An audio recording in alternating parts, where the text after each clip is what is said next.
Maka itu saya sering nasihatkan pada banyak orang, awas, jangan uang taruh di hati, celaka kita.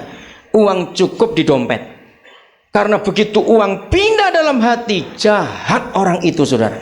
Adik kakak kandung bisa saling makan ketika uang berubah di dalam hati. Maka itu periksa diri kita. Uang kita di dompet atau di hati. Jangan jawab di bank. Memang angkanya di sana.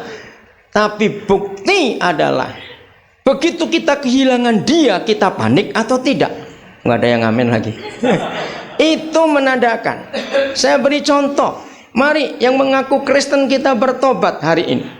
Ternyata berapa banyak orang Kristen hidupnya sangat ditentukan oleh setan-setan ini tadi. Sampai anjingnya pun akan tahu majikanku hari ini punya duit atau tidak, dia tahu. Contohnya begini, kalau majikannya pulang senyum-senyum manis-manis, dia tahu lagi punya duit ini. Kalau majikannya pulang nendang-nendang, langsung sembunyi di bawah meja, dia lagi nggak punya duit. Nah, sekarang mari kita tanya diri kita.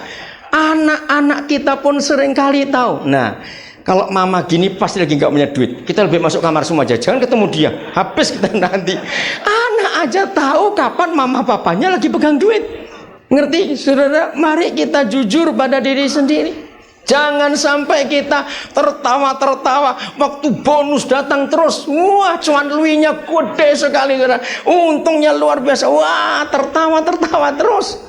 Apakah kita lupakan firman berkata, ucapkan syukur atas segala perkara.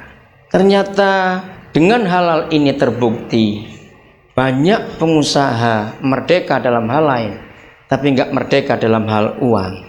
Betul nggak? Ketakutan. Begitu jumlahnya kurang sedikit saja, wih, sudah gelisah, stres, takut semuanya. Nah, itu tandanya uang ada di hatimu. Berarti hatimu banyak setannya. Ngeri sekali kalau begitu. Hati-hati. Saudara tanya istri saya itu dengan uang saya tidak pernah megang begitu kuat. Tidak. Kalau ada orang mau ambil, berarti dia tahu. Saya tuh nggak pernah ngantongin sampai hari ini, saudara. Betul, sehari ini saya ini lupa dompet saya itu ada di mana. Tadi mau berangkat tanya istri saya, dompet saya ada di mana tadi ini ya. Nah, lupa ada di mana, saya nggak tahu tadi ini saya naruhnya. Saya nggak pernah taruh dompet saya di dekat badan, dicampur dengan badan. Saya paling tidak suka. Saya tuh akan tegur kalau saya lihat ada orang ngantongin uang di baju atau di celana tanpa dibungkus. Saya bilang itu kotor, bakterinya banyak sekali barang itu. Apalagi kalau kita pakai istilah orang judi, setan itu. Jangan taruh di situ, berbahaya. Ajari anak-anak kita ngerti, ini setan. Dia takut pegang setan nanti itu. Karena ini istilah Alkitab pada masa itu. Jadi jangan takut. Saya punya prinsip, orang yang dekat dengan saya tahu. Bahkan kalau ada maling masuk ke rumah saya nggak akan teriaki, maling. Enggak, saudara, cari jiwa itu susah. Ini datang sendiri. Loh, serius saya berkata. Kalau perlu ambil cara ini, itu untuk membuktikan uang saya nggak saya taruh dalam hati. Begitu maling masuk rumah saya akan tanya dia, saya beritahu kamu ya, neraka masih buka. Kalau kamu mencuri, kamu pasti masuk neraka. Kalau kamu minta, kamu aman. Sekarang kamu butuh apa? Duduk, saya ajak ngomong baik-baik. Anakmu berapa? Rumahmu di mana? Pasti dia akan bingung lihat orang model begini. Biar saya tanya. Terus, saya beri betul. Mana kamu perlu? Mau buka almari, saya silakan buka. Saya akan bilang kepada mereka atau kepada dia, sampai hari ini, saudara, almari kami seperti kami pergi sekarang. Almari kami nggak kunci, kamar kami nggak kunci. Bahkan kami pesan pada yang di rumah, kalau ada tamu mau nginep, suruh nginep di kamar kami. Pakai apa yang ada, terbuka. ATM saya, buku bank saya, anggota ATM kami tahu berapa jumlahnya. Saya ingin merdeka betul-betul. Saya nggak ingin diganggu oleh setan-setan ini tadi. Maka itu tidur saya nyenyak, saya nggak takut barang saya hilang. Kalau barang saya hilang, berarti orang itu lebih butuh dari saya masih bisa cari lagi. Untuk apa pusing-pusing? Maka itu jangan punya banyak-banyak supaya nggak pusing. Lu kan enak toh. Saya ini punya selalu pas-pas terus. Maka itu saya nggak pernah pusing. Ini satu kehidupan yang merdeka betul-betul. Maka itu kalau saya tuh lihat ada orang pergi, kuncinya segombyok, kunci ini, sampai ngapain berat-berat hidup kayak begitu kamu itu? Kunci almari sudah berapa? Kunci kamar, kunci pintu, kunci pagar. Waduh, ini kok saya pergi dengan orang bawa kunci banyak, saya ikut pusing. Apa nggak keberatan kamu bawa kunci banyak-banyak seperti itu? Kenapa nggak percaya pada orang yang di rumah? Belajar kasih kepercayaan pada orang. Saudara periksa, kalau saya pergi nggak pernah ada kunci satu potong pun. Karena saya percaya pada mereka. Ini cara hidup untuk merdeka betul-betul. Jangan berkata saya orang nggak mampu. Maaf, bukan saya tersinggung kalau saya berkata saya nggak mampu. Saudara, tahun ini saya nyekolahkan anak saya S3 4 orang. Satu di Perancis, jurusan toksikologi, marine science, teknik kelautan. Satu di UI, sosial politik. Dua di Unibro, Brawijaya. Satu akuntansi S3-nya. Dua, yang kedua biologi S3. Dari anak-anak itu sudah lulus 26 yang S2, saudara. Ratusan yang sudah S1. Ada 8 dokter, 2 spesialis, 4 apoteker, yang 1 apoteker ngambil master saat ini. Kami kaya diberkati Tuhan untuk kemuliaan Dia. Karena kami ingin bangun Papua dengan orang-orang pintar itu tadi. Sekarang ini saya mengelola 18 sekolah dari Sumatera, Kalimantan sampai ke Papua. Tahun ajaran baru ini tahun yang paling berat. Setiap tahun begitu karena sekolah ini nanjak terus. Tuhan cukupi. Ratusan guru yang kami gaji tiap bulan, ngurus seragam mereka semuanya. Bersyukur kepada Tuhan. Kami berdua suami istri merdeka soal keuangan. Kami gak pernah takut. Selalu Tuhan adakan. Dr. Utoyo jadi saksi kemarin. Tiap hari kerjaan saya itu mesti ke ATM. Tiap hari. Saya punya 4 bendahara yang punya bagian khusus untuk nangani semuanya itu. Tapi kalau insidentil, tiba-tiba ada perlu, di bendahara gak ada, saya ada, langsung saya kirim. Menyenangkan hidup itu dengan setan-setan kita harus taklukkan mereka. Katakan amin. Jangan mereka di atas kita, mereka harus di bawah kita. Caranya paradigma pola pikir kita diperbarui. Uang gak bisa buat apa-apa. Kemarin saya harus mengubur salah seorang anak angkat saya, umur 31 tahun 2 bulan. Dia lahir 18 Juni.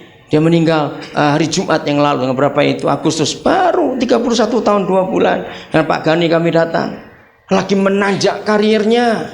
Dia kerja di tower bandara Ngurah Rai, akan dipindahkan ke Makassar.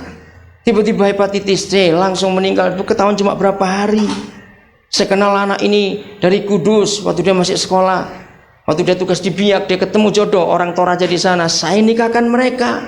Hatinya untuk Tuhan luar biasa. Kita nggak bisa ngerti kenapa itu bisa terjadi. Semuanya keputusan Tuhan.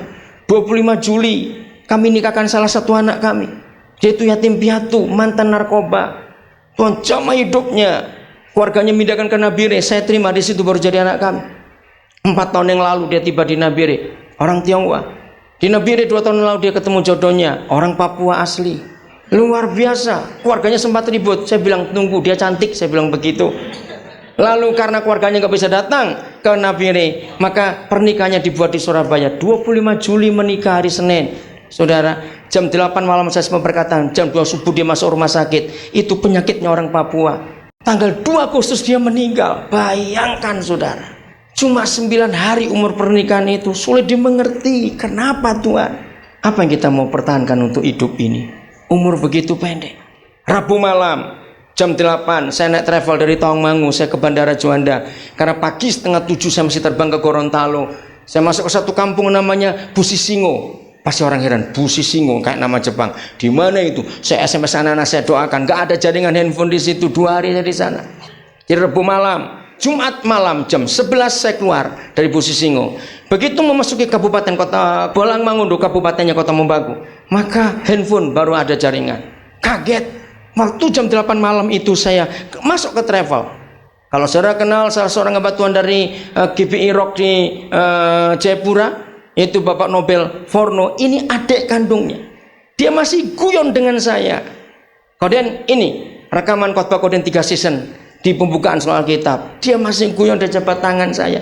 Jumat jam 12 siang dia masih ngajar kelas 2 pelajaran terakhir, judulnya temanya panggilan terakhir. Jam 5 sore dia main badminton.